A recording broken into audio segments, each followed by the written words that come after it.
ದೆಹಲಿಯ ಮದ್ಯ ನೀತಿ ಪ್ರಕರಣಕ್ಕೆ ಸಂಬಂಧಿಸಿದಂತೆ ಮಹತ್ವದ ತೀರ್ಪು ಹೊರಬಿದ್ದಿದೆ. ಮಾಜಿ ಮುಖ್ಯಮಂತ್ರಿ ಹಾಗೂ ಮಾಜಿ ಉಪಮುಖ್ಯಮಂತ್ರಿ ವಿರುದ್ಧದ ಆರೋಪಗಳು ಸುಳ್ಳು ಎಂದು ನ್ಯಾಯಾಲಯ ಸ್ಪಷ್ಟಪಡಿಸಿದೆ. ದೆಹಲಿ ಮಾಜಿ ಮುಖ್ಯಮಂತ್ರಿ ಅರವಿಂದ್ ಕೇಜ್ರಿವಾಲ್ ವಿರುದ್ಧ ಕೇಳಿಬಂದಿದ್ದ ಆರೋಪಗಳಿಗೆ ನ್ಯಾಯಾಲಯದಲ್ಲಿ ತೀವ್ರ ಚರ್ಚೆ ನಡೆದಿದ್ದು, ಕೊನೆಯಲ್ಲಿ ಆರೋಪಿಗಳು ಸಾಬೀತಾದ ಹಿನ್ನೆಲೆಯಲ್ಲಿ ಅವರಿಗೆ ನೆಮ್ಮದಿ ಸಿಕ್ಕಿದೆ. ಇದೇ ಪ್ರಕರಣದಲ್ಲಿ ಮಾಜಿ ಉಪಮುಖ್ಯಮಂತ್ರಿ ಮನೀಶ್ ಸಿಸೋಡಿಯಾ ವಿರುದ್ಧದ ಆರೋಪಗಳು ನ್ಯಾಯಾಲಯದಲ್ಲಿ ತಳ್ಳಿಹಾಕಲ್ಪಟ್ಟಿವೆ. ಇದು ಸತ್ಯಕ್ಕೆ ಜಯ ಎಂದ ಆಮ್ ಆದ್ಮಿ ಪಕ್ಷ ಹೇಳಿದೆ. ಇದು ಸತ್ಯಕ್ಕೆ ಸಿಕ್ಕ ಜಯ. ಬಿಜೆಪಿ ಹಾಗೂ ಕಾಂಗ್ರೆಸ್ ಪಕ್ಷಗಳು ರಾಜಕೀಯ ಪಿತೂರಿ ಮಾಡಿ ಸುಳ್ಳು ಪ್ರಕರಣ ದಾಖಲಿಸಿದ್ದವು. ಆದರೆ ನ್ಯಾಯಾಲಯದಲ್ಲಿ ಸತ್ಯ ಹೊರಬಂದಿದೆ.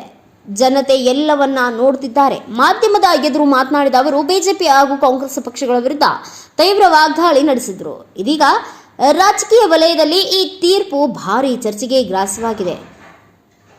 ಮುಂದಿನ ದಿನಗಳಲ್ಲಿ ರಾಜಕೀಯ ಸಮೀಕರಣಗಳ ಮೇಲೆ ಇದರ ಪರಿಣಾಮ ಏನಾಗಲಿದೆ ಎಂಬುದನ್ನು ಕಾದು ನೋಡಬೇಕಿದೆ.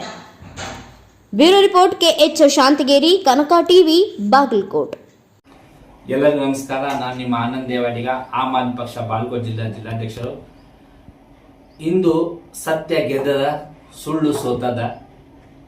ಅರವಿಂದ್ ಕೇಜ್ರಿವಾಲ್ ಮತ್ತು ಮನೀಶ್ ಸಿಸೋಡಿಯಾ ಅವರ ಮೇಲೆ ರಾಜಕೀಯವಾಗಿ ಮಾಡಿರುವಂತಹ ಒಂದು ಶರಾಬ್ ನೀತಿ ಪ್ರಕರಣದಲ್ಲಿ ನ್ಯಾಯಾಲಯದ ತೀರ್ಪು ಹೊರಬಂದದ. ಆ ನ್ಯಾಯಾಲಯ ತೀರ್ಪು ಒಂದು ಸ್ಪಷ್ಟ ಸಂದೇಶ ನೀಡ್ಯದ. ಅದ್ ಏನಂತಂದ್ರ, ನೀವು ಸತ್ಯವನ್ನು ಎಷ್ಟು ಮರೆಮಾಚಿದ್ರು ಅದು ಒಂದಲ್ಲ ಒಂದಿನ ಎದ್ದು ಬರ್ತದ, ಹೊರ ಬರ್ತದಂತ ತೋರ್ಸ್ಯದ. ನಮ್ಮ ನಾಯಕರ, ಆಮ್ ಆದ್ಮಿ ಪಾರ್ಟಿಯ ನಾಯಕರನ್ನ, ನಾಯಕತ್ವವನ್ನು ಮತ್ತು ಆಮ್ ಆದ್ಮಿ ಪಕ್ಷವನ್ನು ಮುಗಿಸಾಕ ಭಾರತೀಯ ಜನತಾ ಪಾರ್ಟಿಯವರು ಮತ್ತು ಕಾಂಗ್ರೆಸ್, ಇಂಡಿಯನ್ ನ್ಯಾಷನಲ್ ಕಾಂಗ್ರೆಸ್ನವರು ಸೇರಿ ಅದನ್ನ ಜನರ ಮುಂದೆ ಕೆಟ್ಟದಾಗಿ ಪ್ರದರ್ಶಿಸಲು ಮತ್ತು ನಮ್ಮ ನಾಯಕರ ಮನವನ್ನು ಒಂದು ಕುಗ್ಗಿಸಲು ಪ್ರಯತ್ನ ಪಟ್ಟರು. ಆದ್ರೆ ಅವರಿಗೆ ಅದು ಗೊತ್ತಿಲ್ಲ, ಆಮ್ ಆದ್ಮಿ ಪಾರ್ಟಿ ಅನ್ನೋದು ಬರೀ ಒಂದು ರಾಜಕೀಯ ಪಕ್ಷ ಅಲ್ಲ, ಅದು ಜನರ ಚಳುವಳಿಯಿಂದ ಬಂದದ್ದು. ಅದು ಜನರ ಚಳುವಳಿ, ಒಂದು ಜನಸಾಮಾನ್ಯರ ಚಳುವಳಿ. ಆ ಜನಸಾಮಾನ್ಯರ ಚಳುವಳಿ ಯಾವತ್ತೂ ನಿಲ್ಲುವುದಿಲ್ಲ. ಮತ್ತ ನಾವು ಯಾವತ್ತೂ ಕುಗ್ಗುದಿಲ್ಲ, ಹೆದರುದಿಲ್ಲ, ಮತ್ತ ಹಿಂತಿರುಗುದಿಲ್ಲ ಅನ್ನೋದು ನಿಮ್ಗ ಅದು ತಿಳುವಳಿಕೆ ಇರಲಿ. ಮತ್ತ ಆಮ್ ಆದ್ಮಿ ಪಕ್ಷಕ್ಕೆ ಈ ತೀರ್ಪು ಒಂದು ಹೊಸ ಹುರುಪು ಮತ್ತು ಹೊಸ ಆರಂಭವನ್ನು ನೀಡೈತಿ. ಇನ್ಮೇಲೆ ಇನ್ನಷ್ಟು ನಾವು ಸತ್ಯಕ್ಕೋಸ್ಕರ ಹೋರಾಡ್ತೀವಿ. ಆಮ್ ಆದ್ಮಿ ಪಕ್ಷ ಯಾವಾಗಲಿದ್ರು ಆರೋಗ್ಯ, ಶಿಕ್ಷಣ ಮತ್ತು ಒಂದು ಒಳ್ಳೆ ಎನ್ವೈರನ್ಮೆಂಟ್ ಕೊಡಕ್ಕೆ ರಾಜಕೀಯ ಸಿದ್ಧಾಂತವನ್ನು ಭ್ರಷ್ಟಾಚಾರ ರಹಿತವಾಗಿ ಮಾಡುವಂತ ಬಂದಂತ ಪಕ್ಷ ಇದು. ಇದನ್ನ ಯಾವತ್ತೂ ಇದು ಬಗ್ಗುದಿಲ್ಲ, ಕುಗ್ಗುದಿಲ್ಲ. ಮತ್ತೆ ಇಂತಹ ಒಂದು ತೀರ್ಪಿಗೆ ನಮ್ಗೆ ತುಂಬಾ ಸಂತೋಷ ಆಗ್ಯದ. ನಾನು ಆಮ್ ಆದ್ಮಿ ಪಾರ್ಟಿ ಸೇರಿದಾಗ ಅಂತಿದ್ರೆ ಅಲ್ಯಾಕೆ ಹೋಗಿ ಭ್ರಷ್ಟಾಚಾರದ ಪಕ್ಷ ಅಂತ, ಒಂದು ಭ್ರಷ್ಟಾಚಾರ ರಹಿತ ಭ್ರಷ್ಟಾಚಾರ ಪಕ್ಷವನ್ನಾಗಿ ಪರಿವರ್ತನೆ ಏನೆಲ್ಲ ಪ್ರಯತ್ನ ಪಟ್ರು. ಆದ್ರೆ ಇವತ್ತಿನ ತೀರ್ಪು ಏನ್ ಹೇಳ್ತಂತಂದ್ರ, ಅಲ್ಲಿ ಶರಾಬ್ ನೀತಿ ಘೋಟಾಳನ ಆಗಿಲ್ಲ, ಇದು ಒಂದು ಬೇಸ್ಲೆಸ್ ಕೇಸ್ ಅಂತ ಹೇಳ್ತಾರೆ. ಯಾಕಂದ್ರೆ ಒಂದು ಯಾವುದೇ ಸಾಕ್ಷಿ ಇಲ್ಲ, ಅದಕ್ಕೆ ಯಾವುದೇ ಒಂದು ಇದಿಲ್ಲ.